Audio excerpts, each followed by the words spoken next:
Meus irmãos, nós vamos abrir as nossas Bíblias no Salmo de número 40. Salmo de número 40. Um salmo que foi escrito por Davi. E a gente sabe que Davi não foi o autor.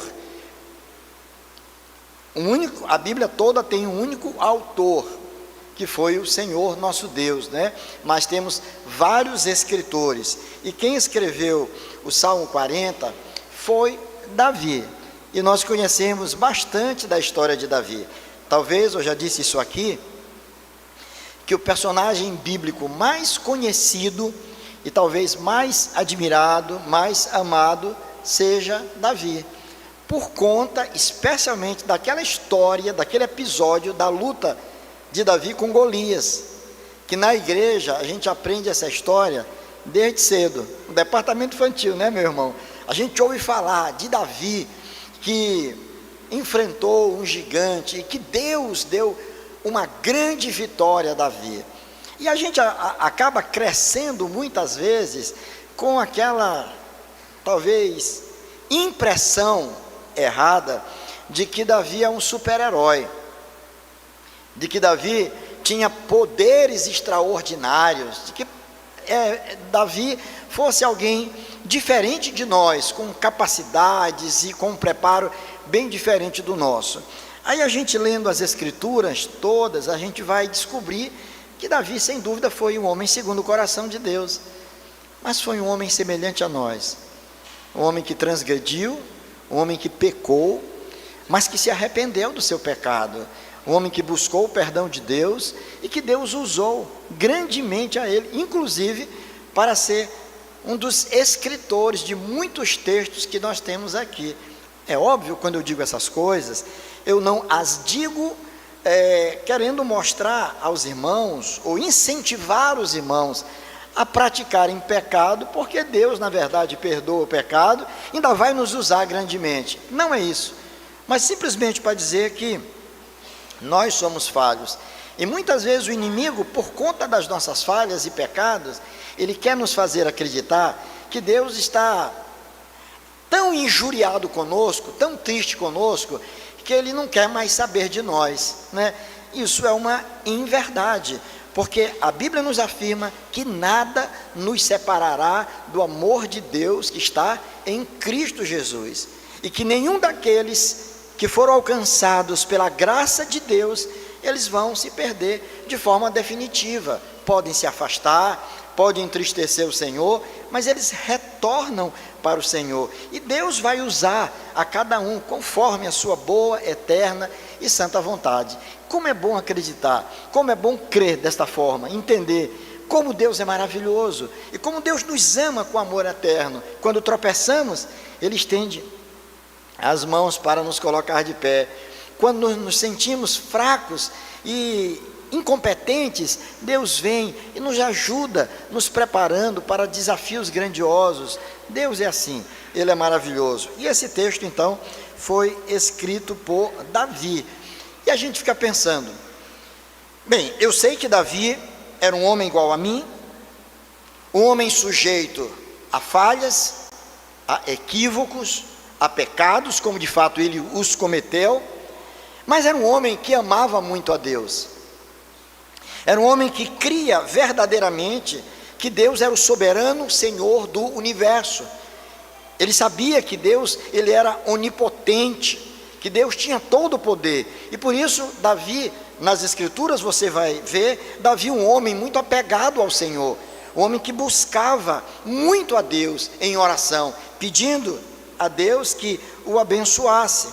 Agora, aqui no Salmo 40, que é visto, que é tido também como um salmo messiânico, porque nos versos de 6 a 8, você vai ver esses versos de 6 a 8 sendo mencionados pelo autor de Hebreus, lá no capítulo 10, dos versos de 5 a 9. Então esse conjunto de versos são citados lá em Hebreus 10, de 5 a 9, fazendo referência a Jesus Cristo. Então Jesus, ele é claramente aí apresentado também como o Redentor, como aquele que sofreu e como aquele que foi vitorioso. Ele é apresentado aí.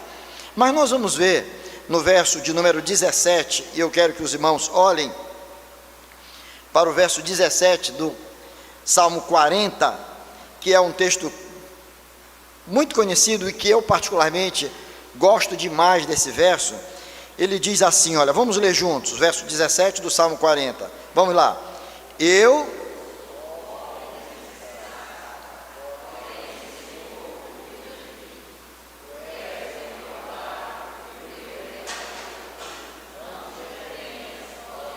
Olha, a leitura ficou boa, mas eu acho que a gente pode fazer uma leitura com mais ânimo.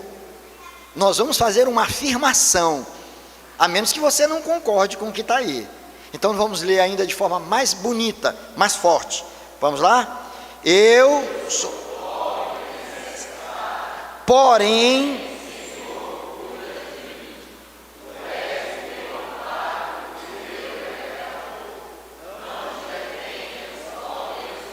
glória a Deus, que bênção, como ficou lindo, não é? Declaração de Davi. Vamos orar. Ó Deus querido, como é bom estar em Tua presença, Senhor. Como é maravilhoso ter a Tua palavra aberta diante dos nossos olhos.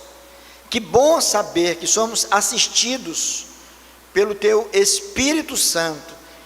E por isso rogamos ao Senhor que em nome de Jesus, Tu fales ao nosso coração, de uma forma especial, ó Deus, para aqueles que estão carentes de maiores cuidados da parte do Senhor. Que o Senhor nos ajude a compreender a Tua palavra, que o Senhor nos ajude a nos apegar à Tua palavra, que o Senhor nos ajude a viver a Tua palavra. Fala conosco, Senhor. Oramos no nome de Jesus. Amém, Senhor. Queridos, geralmente quando nós nos apresentamos a alguém ou a um grupo, nós geralmente nos apresentamos falando do papel social que nós exercemos. Quem é você? Você diz, olha, eu sou pastor, sou advogado, sou militar, sou empresário, sou médico, enfim. Porque essas coisas, muitas vezes, elas ocupam um lugar muito grande no nosso coração. E é com muita luta que cada um chega aonde chegou. É com muita luta, é vivendo muitos desafios que você chega aonde chegou. E a gente, quando se apresenta, nós quando nos apresentamos, nós costumamos dizer o nosso nome e podemos falar do lugar onde moramos e do papel social que temos. É interessante que Davi aqui, falando de si mesmo, embora sendo ele rei, e nós não podemos esquecer disso, Davi era o rei de Israel, e ele diz, eu sou pobre e necessitado.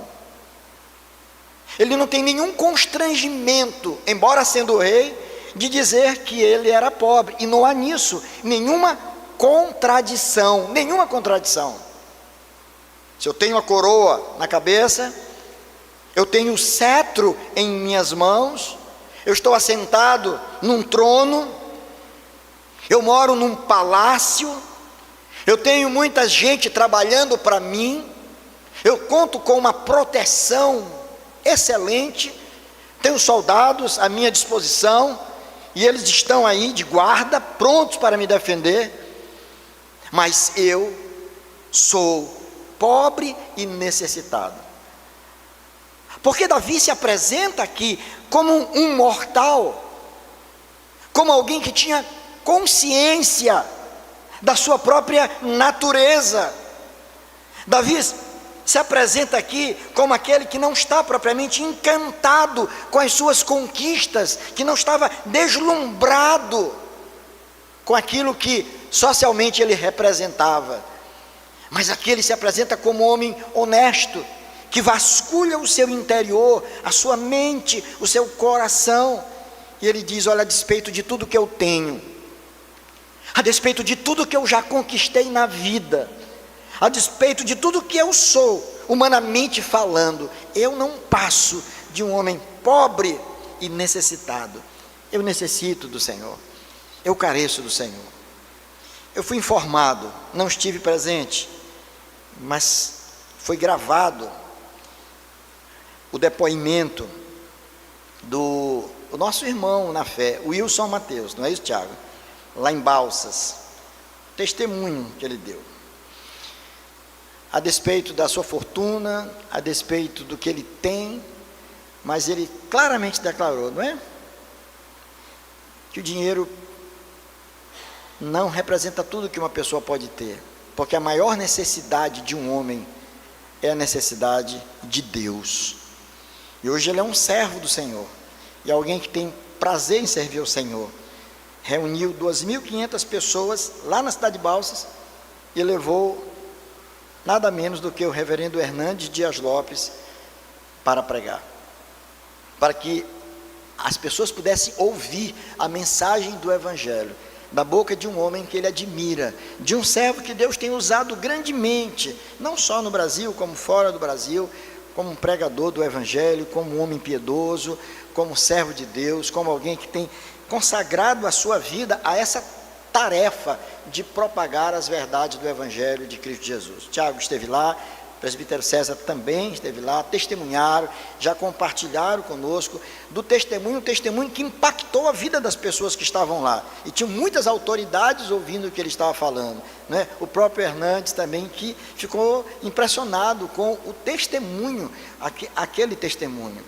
Sabe, irmãos, o Evangelho causa em nós isso, a presença impactadora de Cristo na vida de um homem, faz com que ele não fique deslumbrado com as suas conquistas, com aquilo que ele representa socialmente falando, mas que ele caia em si e se perceba como de fato ele é, como alguém pobre e necessitado, como alguém que carece da graça de Deus, como alguém que sabe que não pode dar um único passo sequer na vida sem que Deus esteja com ele, de que tudo que ele tem e de que tudo que ele conquistou não é meramente fruto do seu esforço, da sua engenhosidade, das suas capacidades, habilidades, mas que é fruto da bendita graça de Deus na sua vida. E esse é um homem que aprende a esperar em Deus, é um homem que espera porque confia em Deus, é alguém que confia porque conhece a Deus. Esse Davi que está sendo apresentado, e ele declara aqui, em poucas palavras, verdades grandiosas: eu sou pobre e necessitado.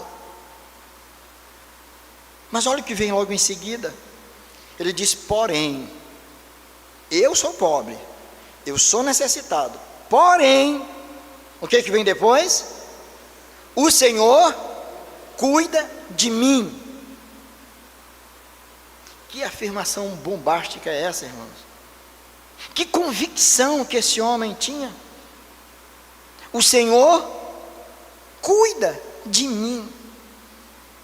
Eu vivo sob os cuidados de Deus, eu preciso desses cuidados do Senhor, e Ele não se cansa em cuidar de mim, como uma mãe cuida dos seus filhinhos. O cuidado e o carinho que a mãe tem. O filho não precisa pedir algo para que a mãe perceba que ele tem necessidade de algo.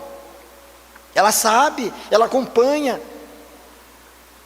a sua rotina, ela sabe do alimento que ele precisa ingerir, das roupas que precisam cobrir o seu corpo, e ela faz isso com muita graça e com muito amor, porque ela cuida dos seus filhinhos. Deus é assim, é um coração paternal, um coração maternal, é um Deus que cuida muito bem de todos aqueles que o amam. E Davi aqui então declara exatamente isso: o Senhor, Ele cuida de mim. Eu posso ser o que for, pobre, necessitado, fraco, tenho falhado tantas vezes com o meu Senhor, mas uma coisa eu estou certo, de que esse Deus, Ele não deixa de cuidar de mim, Ele continua cuidando de mim. E ele diz mais: tu és, Senhor, o meu amparo e o meu libertador. Não te detenhas, em outras palavras, não te demores, Senhor, não te demores a socorrer-me, não te demores a estar comigo, não te demores a me acompanhar, porque eu não posso caminhar sozinho, eu não posso ir sozinho às minhas lutas. Era a convicção que ele tinha.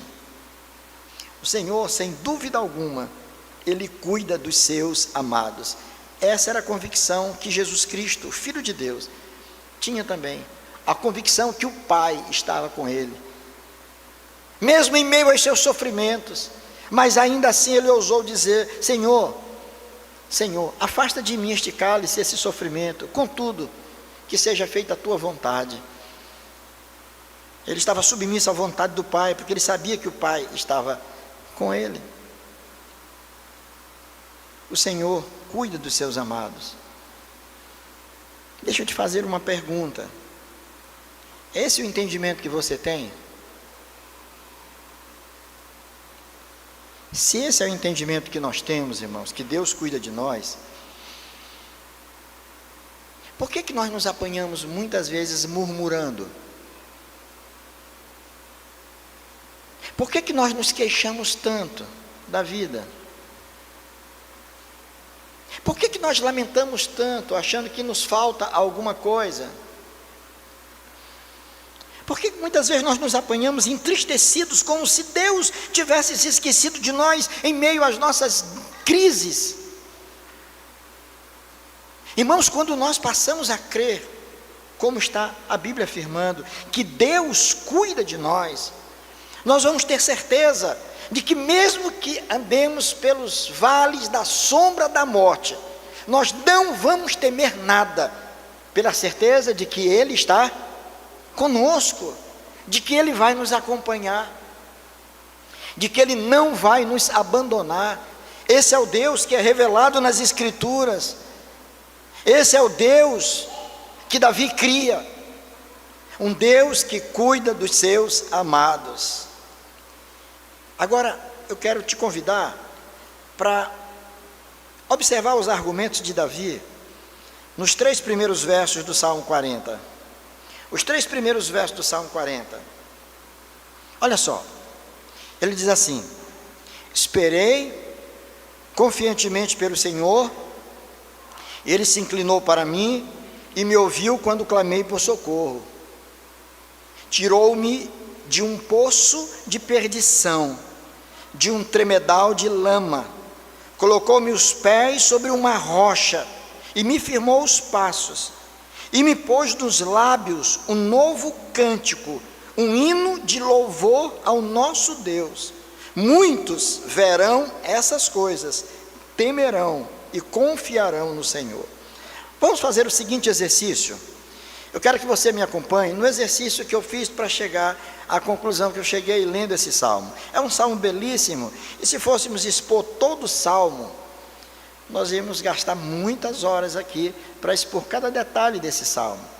Mas eu quero explorar ou pensar com os irmãos apenas nessa declaração que Davi aqui faz, de que Deus cuida dele, sendo ele um homem pobre e necessitado, uma pessoa que dependia de Deus, ele afirmar: o Senhor cuida de mim. Como que ele chegou a essa conclusão? E eu estava peregrinando aqui, dizendo: meu Deus, como é que ele chega a essa conclusão? Como é que eu posso acreditar que Davi era um homem cuidado por Deus? O Senhor cuida de fato dos seus amados. Como é que ele faz isso? Em primeiro lugar, no verso 1, ele diz: eu esperei pelo Senhor, eu esperei naquele que cuida de mim, Ele se inclinou para mim e ouviu quando clamei por socorro. Sim, Deus cuida dos seus amados. Sabe como? Em primeiro lugar, ouvindo os seus clamores. Tão fácil, não é? Chegar a essa conclusão. Não é muito simples? É muito simples. O difícil é vivenciar isso.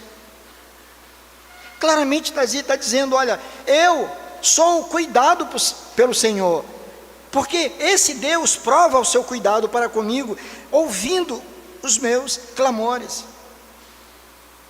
E ele usa uma expressão que demonstra esse cuidado intenso de Deus. Ele inclinou para mim os seus ouvidos. Ele inclinar os ouvidos. É o Deus que se revela como aquele que vem até nós, como aquele que ouve até mesmo aquela oração que nós não fizemos, aquela oração que não conseguiu ser verbalizada, nós não conseguimos organizar frases, o nosso pensamento.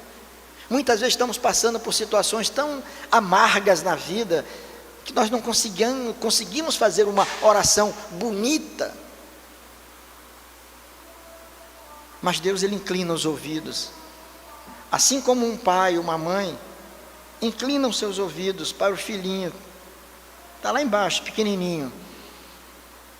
O que é, meu filho, que você está dizendo? A criança está num ambiente, num supermercado, e ele está falando alguma coisa. Já imaginou, Denis, isso? Você que é grande, o filhinho está lá embaixo, o mumuzinho está lá embaixo, e ele fala alguma coisa, não entendeu. O que se faz? O que é, meu filho? Pode falar. Quero ir ao banheiro, papai. Aí está com vergonha. Quero fazer xixi.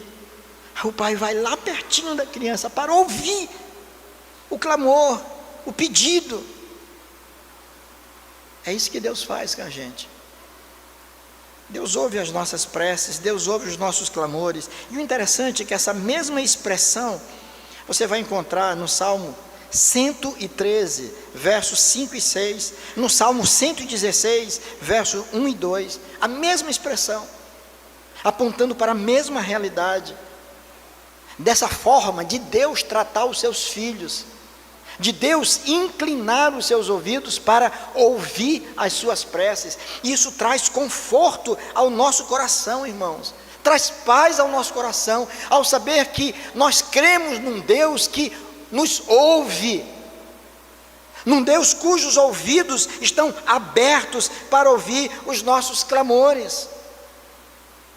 Por isso que quando nós oramos a Deus, devemos fazê-lo com fé, na certeza que estamos diante do Senhor e de que esse Deus maravilhoso está pronto a estender as suas mãos em nosso favor. Quer ver um exemplo no Antigo Testamento de uma experiência estranha? Jonas orou ao Senhor. Jonas estava no fundo do oceano, dentro da barriga de um peixe. Não me parece ser o melhor lugar para orar. Não sei se alguém já teve uma experiência dessa. Acho que não. No fundo do oceano, dentro da barriga de um peixe. Ainda assim, Deus ouviu a oração de Jonas.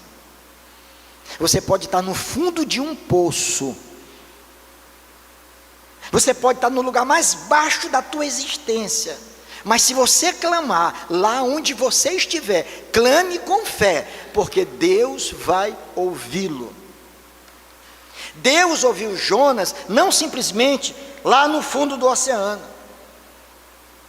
mas Deus ouviu no fundo de uma vida espiritual, porque ele foi pego em flagrante desobediência para com o Senhor, e nem por conta da sua desobediência Deus deixou de ouvi-lo, que Deus estabeleceu uma aliança conosco. E mesmo tantas vezes, quando entristecemos ao Senhor e o desobedecemos, mas se o buscarmos com fé, Ele vai se deixar achar por nós. Somos cuidados por Deus, e esse cuidado se manifesta através da disposição de Deus em ouvir os nossos clamores. Quer ver um outro exemplo do Antigo Testamento? Estão lembrados do povo hebreu, sofrendo lá no Egito, 430 anos sofrendo no Egito. O povo não estava aguentando mais os maus tratos, e esse povo clama ao Senhor.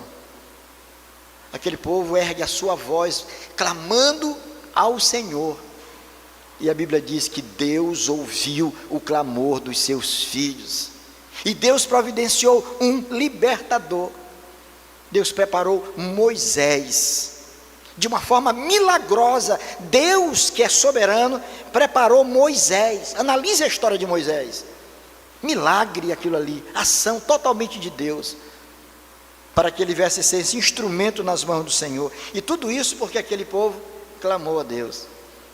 Então esse Deus que cuida da tua vida, meu irmão, que é uma afirmação que nós não temos nenhum medo de dizer aqui, que Deus verdadeiramente cuida dos seus amados. Ele o faz, em primeiro lugar, ouvindo os seus clamores. Seus ouvidos estão abertos às nossas orações sempre. Mas em segundo lugar, vamos visitar o verso 2 para fundamentar o nosso argumento aqui, de que Deus cuida de fato dos seus amados, e Deus cuidou da vida de Davi ao ponto de ele declarar isto. Olha o verso 2, ele diz, tirou-me, quer dizer, ele me tirou de um poço de perdição, de um tremedal de lama, colocou-me os pés sobre uma rocha e me firmou os passos. Como é que Deus cuida então? Como é que Deus cuidou de Davi? Como é que Ele cuida de cada um de nós? Não só ouvindo os nossos clamores, mas libertando-nos das nossas tormentas, libertando-nos de tudo aquilo que nos atormenta, daquilo que atormenta a nossa alma, daquilo que nos escraviza. E ele diz então, olha as figuras que ele usa aí, tirou-me de um poço de perdição. São figuras usadas por Davi para falar acerca da situação drástica, triste em que ele estava vivendo. No fundo de um poço, tirou-me de um poço de perdição. Eu estava perdido, jogado no fundo de um poço. Há um autor que chega a dizer que poços eram usados tanto na Grécia Antiga como em Roma também, como uma forma de punir pessoas nocivas à sociedade. Então essas pessoas eram condenadas, jogadas dentro de um poço. Tudo que se via lá no alto era a boca do poço pequena. E as pessoas morriam ali dentro, não tinha como sair dali, nem as suas vozes eram ouvidas. Eles gritavam lá dentro, mas ninguém ouvia. Os poços eram abertos em lugares ermos, e pessoas eram jogadas lá dentro. Não resistiu muito tempo. Era uma morte sofrida, angustiante. Davi está dizendo aqui, olha, o Senhor me tirou de um poço de perdição. Eu estava perdido, condenado, jogado dentro de um poço. Não havia possibilidade nenhuma de eu sair de lá. Aí eu clamei o Senhor, Ele me ouviu. E porque Ele me ouviu, agora Ele estende as suas mãos e vai me buscar lá no fundo do poço, lá onde eu estava, perdido. O Senhor foi me encontrar. Deus faz isso. Não há situação tão difícil para o Senhor que Ele não possa resolver. Não há poço tão profundo onde as suas mãos não possam chegar. É por isso que nós continuamos de pé. E eu pergunto para você, meu irmão, quantos que estão aqui já não se sentiram assim no fundo de um poço? Chegar a cair lá no fundo e dizer, pronto, não tem como sair daqui. Estou perdido, totalmente perdido. Não tem como eu sair. E se eu gritar, ninguém vai me ouvir. Como fazer? Davi diz, eu estava assim. Eu me encontrei numa situação assim. Mas o Senhor me ouviu. E o Senhor me tirou, me livrou de um poço de perdição. E Ele usou uma outra figura. Tirou-me de um tremedal de lama. Tirou-me de um tremedal de lama, de um lamaçal, de uma areia movediça. Era uma das coisas que me impressionava quando criança. Nunca mais assisti nenhum filme que tem areia movediça. Mas eu me lembro ainda quando criança, assistia filmes na televisão que tinha areia movediça. E quanto mais a pessoa se mexia tentando sair, mais ela ia afundando. Ia afundando, afundando, só a cabeça e só a mãozinha do lado de fora, até que aparecia alguém, jogava uma corda e puxava e tirava a pessoa de lá. É como se Davi estivesse dizendo para a gente, olha, eu me encontrava numa situação de uma areia movediça. Quanto mais eu me mexia, quanto mais eu me sacudia lá dentro, mais eu afundava. Eu estava vendo que não tinha alternativa para mim. Ele clamou. Ele clamou a esse Deus que cuidava dele. Ele clamou com fé. E esse Deus o libertou daquilo que o aprisionava. Deus transformou completamente aquela situação. Deus ouviu o seu clamor e o tirou dali. E ele diz ainda mais: depois que ele me tira, ele me coloca sobre uma rocha e me firmou os passos. O Senhor fez isso com a gente, através de Cristo Jesus. Ele nos tirou do lamaçal do pecado e colocou os nossos pés sobre uma rocha, e essa rocha é Cristo Jesus. É a pedra rejeitada pelos homens, mas somente nele, em Cristo, é que nós estamos seguros. Só nele é que nós temos uma base sólida, e é por causa dele que nós não afundamos. Davi diz: olha, o Senhor fez isso na minha vida. Ele, em primeiro lugar, ele me ouviu os meus clamores. Em segundo lugar, ele me libertou das minhas tormentas. Mas por fim, olha o que tem no verso 3. Que coisa linda, irmãos. Depois de tudo isso passado, e me pôs nos lábios um novo cântico, um hino de louvor ao nosso Deus. Muitos verão essas coisas, temerão e confiarão no Senhor. O que ele fez? Além de me ouvir, além de me libertar, ele vai colocar em meus lábios um hino de louvor. Isto é, Deus vai substituir a minha voz de lamento pela voz de júbilo e de louvor. Ele vai trocar o meu choro por risos de alegria. Ele vai tirar as algemas que me prendiam, para que eu pudesse estender as minhas mãos e glorificar o seu nome. É esse Deus a quem eu sirvo. É esse Deus que tem cuidado de mim. Esse Deus que tem transformado a minha vida de tal maneira, que fez de mim um instrumento propagador do seu evangelho. Porque ele vai dizer também aqui, no verso 3: muitos verão estas coisas, temerão e confiarão no Senhor. Meus irmãos, significa dizer que aquilo que o Senhor Deus, em Cristo Jesus, já fez na tua vida e continua fazendo pelo cuidado que Ele tem, é para que você seja um propagador do Evangelho de Cristo Jesus através da sua vida. As pessoas vão olhar para você e vão dizer: olha, que bênção é a vida deste homem, que bênção é a vida desta mulher, que bênção. Pessoas que reconhecem verdadeiramente que tudo que são e tudo que têm é fruto da graça maravilhosa de Deus. Pessoas que se veem como pobres e necessitados, mas que afirmam categoricamente: Deus tem cuidado de mim. Como é maravilhoso a gente ouvir testemunho. E eu não tenho dúvida, sabe, Tiago, que mesmo que as pessoas esqueçam do sermão que Hernandes pregou, não vão esquecer do testemunho que foi dado lá pelo Wilson. Um testemunho tem um poder muito grande, e você consegue se ver agora como essa pessoa que tem sido cuidado por Deus?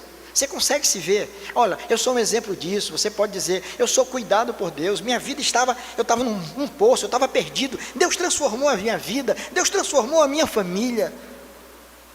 Deus me arrancou, me tirou das minhas tormentas, colocou um novo cântico nos meus lábios. E você pode até dizer: hoje eu estou fazendo parte até do coral da igreja, e eu estou sendo instrumento nas mãos de Deus no meu trabalho. Quem me vê sabe que ali está um homem que ama o Senhor, que espera no Senhor, porque sabe que esse Senhor continua cuidando de mim. Irmãos,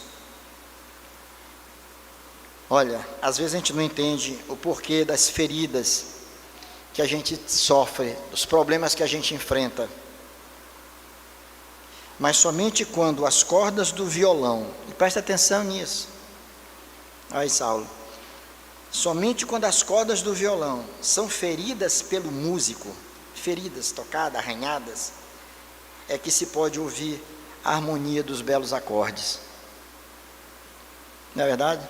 É somente um violão paradinho no canto ali, um instrumento, não tem valor nenhum.